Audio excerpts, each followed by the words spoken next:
Do you ever get that feeling that Minecraft is just boring now? You create a new world or a server with friends, and your motivation and enjoyment just fizzles out immediately.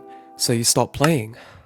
A while ago, out of curiosity, I installed the oldest version of Minecraft, Indev, back when the game was simple and had an incredibly limited selection of things you can do, with only a handful of blocks and mobs in a small world. Little did I know, what I saw when I logged on would change how I see Minecraft forever. Look at this running animation. There was something inviting and surreal about the world I saw before me. Something infinitely charming about those old textures and that iconic shade of green. I did something I haven't done when loading a new world in ages. Exploring the landscape. For some reason, I can't help but adore this version. It's so incredibly basic and unpolished, but that didn't matter at all to me. But why is that? There's far less to do. It's the earliest version of the game. Why am I enjoying this so much? I returned to the wooden box I had spawned in. It was simple, a relic of an earlier time. I had the urge to transform this house into something I could truly call a home, so I gathered all the needed materials and started to work on the house. Building in this version feels so much simpler. I don't know if it's a smaller block palette or atmosphere of Indev itself, but there's something different about it, something magical. It's like I didn't even have to think about placing the blocks. I just built, and soon enough, I was finished. Now that I'm finished with the house, I think it's time to let you in on a little theory of mine for why I'm enjoying Indev so much more than I thought I would. You see, there's no beds, meaning you can't skip nights. And since the strongest armor I have available is regular iron gear, mobs are much more of a threat than they are in current versions. This incentivizes me to have to problem solve ways to deal with mobs and protect myself, opening that room for creativity. This led me to form a plan for what I wanted this world to look like by the end of the video. You might have noticed that I'm on a series of floating islands, making traversing the landscape incredibly difficult. This makes it so that I need to build. I'm forced to be creative. It's inherent in the game design, but that doesn't explain why I'm building more than just this house. Something about this has sparked ambition in me. I want to make something beautiful, something I can look back on and feel accomplished with what I've built, and I know just how to start that. But before I get to that, these videos take literal hundreds of hours of work to make, so if you've enjoyed it so far, please consider subscribing. I began to lay out the start of a path and some small bridges that would connect my base to another island. And from there, that grew into me making the land more traversable around my house, which caused me to decorate with flowers, which led to me making a garden outside my house. And oh my god. For the first time in a long time, I'm playing the game just to play.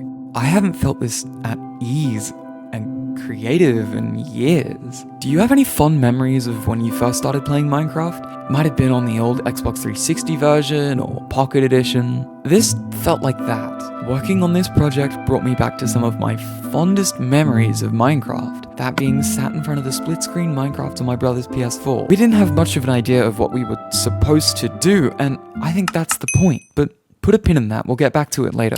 Oh, no, you've Taking a look at what I've built so far is crazy. Nothing beats the atmosphere and vibe of Indev. I now have a lot of energy and motivation to build something. So when you think of Minecraft builds, and especially early Minecraft builds, what do you think of?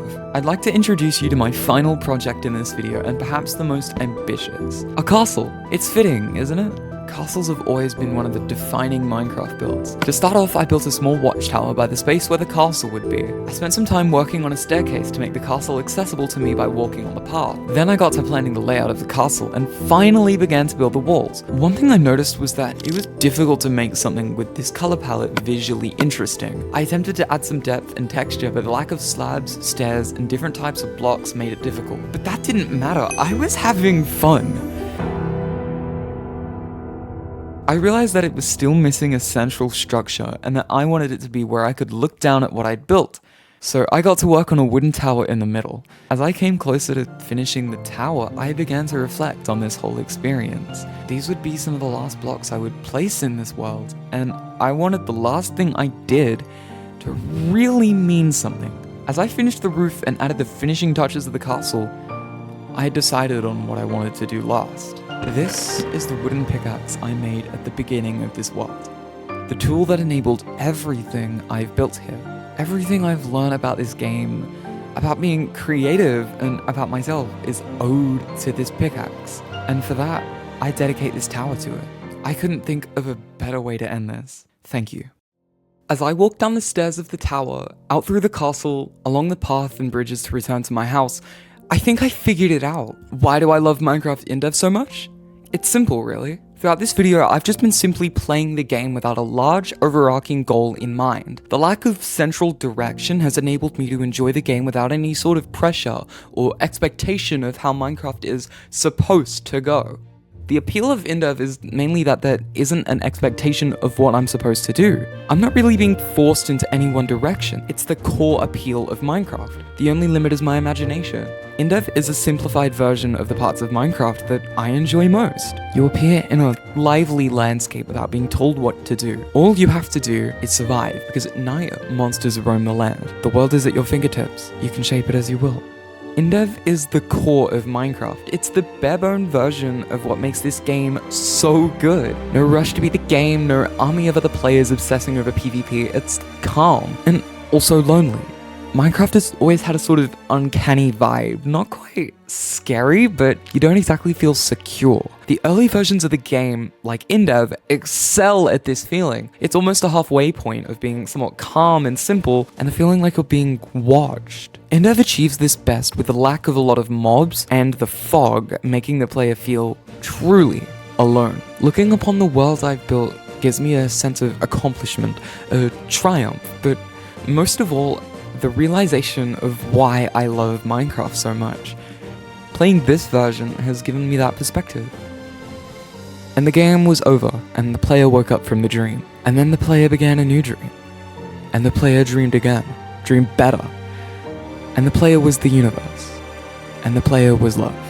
You are the player. Wake up. If you'd like to try the older versions of the game, the Betacraft launcher, which is what I use to access the lost versions of the game, is in the description for you to download. Go play Indev. Maybe it'll remind you of why you love this game too.